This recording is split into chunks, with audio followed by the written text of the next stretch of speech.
Hey and welcome. My name is Ayed and I'm an E-2 visa investor. I got approved 2 years ago and today I'm going to show you my free E-2 visa checklist. Why am I giving this for free? Because this will give you a huge advantage and will save you a lot of time. This checklist was received after paying my attorney the retainer fee before even starting the whole process. So with this checklist, you will have an advantage like nothing else. And if you stay until the end, I will also show you where you can download this checklist and go through all the details by yourself. Let's start with our checklist. So right here, this is our checklist, the E-2 investor visa checklist. As I already said, this checklist is based on a real E-2 investor visa case prepared and filed with a U.S. immigration attorney. And this is my own case. And here you also see what I paid just to get that information. I paid a retainer of $3,500 and then another $2,500 and additional expenses prior to filing the E-2 petition. And I'm sharing this guide publicly so future E-2 applicants can understand what truly matters. And right here you can see after the payment was completed, I received this email by my attorney. Upon receipt of both, I will email you a detailed listing of necessary info and documentations for the application. So let's just start with phase number 1, the strategy and eligibility, way before filing. Treaty and investor eligibility.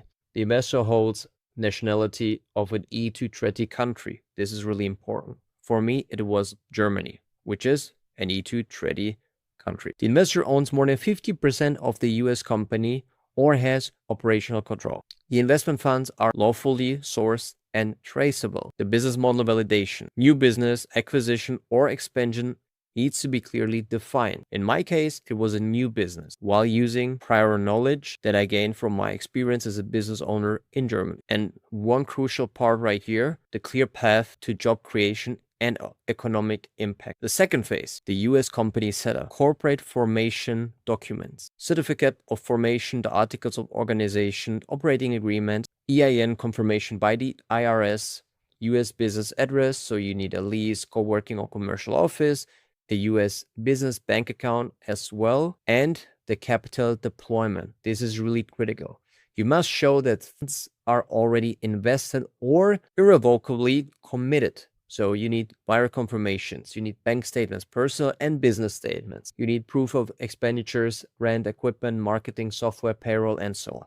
So what I did, for example, while opening the business, I've already made investments. I hired freelancers additionally, not just on payroll. I had more expenses in marketing and research that I've paid with my German business, but those costs could still be counted in because those expenses were basically for this business only, so I could commit and show those receipts as well. And a crucial thing here is your funds must be at risk. Just alone having the money in the bank will not give you the visa, but this does not mean that you have to invest everything. Phase number 3, source of funds documentation. You need to show them your personal bank accounts. I would recommend 6 to 12 months. If you have any sale of assets, you need to show the history, a salary history, dividend history, or any kind of income tax. Also loan documentation, if applicable, show this as well. Or gift affidavits. So you're receiving money from parents or somewhere else. All your funds must be traceable, lawful, and clearly connected to the investment. The phase 4 is the business plan and the financials. And this is where I've seen most people fail, because this is the first representation and the first impression. You must include your whole description of service as detailed as possible, and always write it from a perspective to someone that never has touched this business. So make it easy to understand, because those people, they don't have a business degree that are sitting in the embassy. Sadly, but they don't have it. You should implement a market analysis so that they know what are your competitors, what are you doing differently, and what is your USP. So the competitive positioning and the staffing plan. You don't have to have employees right away. I had one on a W-2 at the beginning, but you don't have to have it if it's not mandatory for your business. It wasn't for mine, but I was so scared that I said, okay, I will hire a sales rep from the United States right away just to be on a safe side. And this was one of my mistakes. I did not have to do it, but I did it out of fear. Revenue projections, of course, expenses for job creations, and also the expenses you already made and the ones you're committing to make in the future. And if you don't have any hires, especially then, you need the job creation timeline. And of course, the financial evidence, startup cost breakdown, profit and loss projections, a cash flow forecast. And I would always address this for the next 5 years. Phase 5 is the immigration forms and the legal filing. So there's some core forms that you need to fill out, which is going to be this DS-160, DS-156E, and the G-28. This is basically, if you go with the attorney, the whole package that you will need for the legal filing, including also the passport, a resume, and a CV, and photographs as well, because those will be used for your visa. The next part that is really important to most of you is going to be the derivative family members. So you need a marriage certification, you need birth certifications, you need individually to fill out the DS-160 form. Let's just say you're gonna do it with your spouse, and your spouse has nothing to do with the business. The spouse can still get the visa due to your business, but your spouse has to fill out the DS-160 form. And of course, for all dependents, we need passports and also the photographs. Phase 6, the consular registration and review. So the E-2 company registration is done. You go to the submission to the US consulate, for example, in Frankfurt in Germany. For me, there's going to be a review period where you're just going to wait for them. You cannot control anything directly during this review. There's nothing you can do. As soon as you send it to them, you can just wait, okay? And in my case, when we sent it over, it took around 3 months, 3.5 months, and then I got invited. So if the first stage of this review is approved, you are invited to the consulate, and they send you an email with an interview appointment that can be scheduled from your side. So there's going to be some time slots that you can select, and then you can go to the consulate. And phase 7 is the visa interview preparation. And I'm telling you, this is crucial. You should really know what your business stands for and is about, okay? The nature of your business, all your investment amounts, and the risk as well.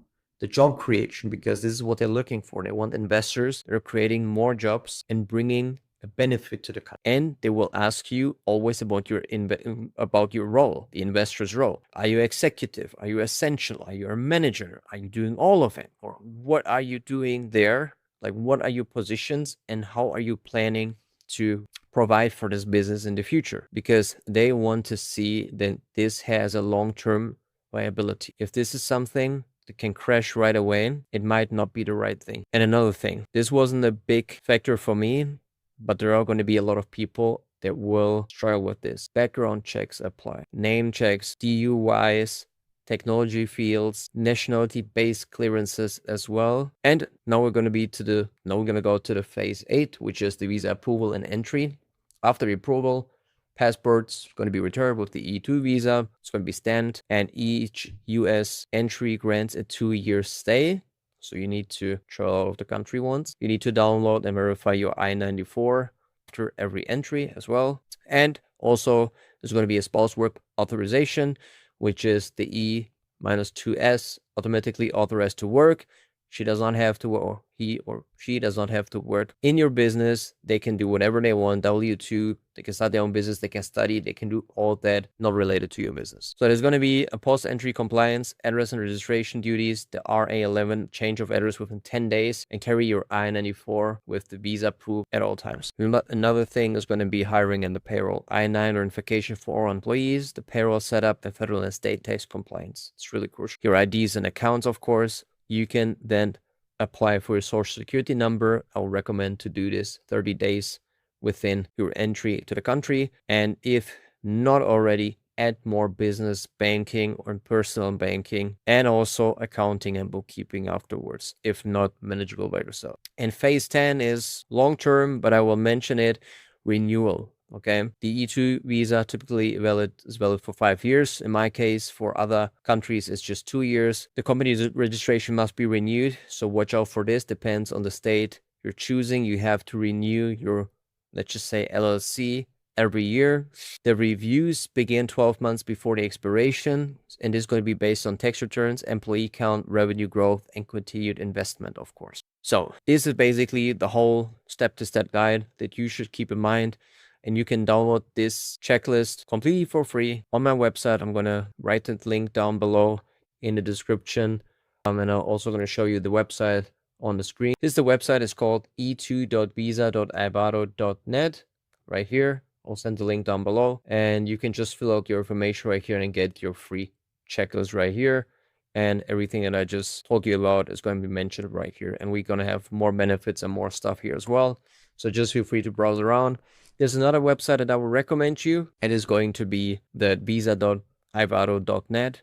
I'm going to put the link down as well. And this is the launch that we just started with our school community for US visa and all kind of visas. So if you're an E2 visa investor or trying to be one, then this is the right group for you because it has a lot of influence from my personal case. But during the time, I helped even more people immigrating or getting into the United States with different visas as well. So this group is going to be perfect if you are looking to just explore all these options for the United States and just stay up to date, as we already have gained over 20 immigration attorney partners by now, and we're getting all our validated information from all the big headlines from there. And this is basically the best way to stay updated and educate yourself. And this community also starts completely for free.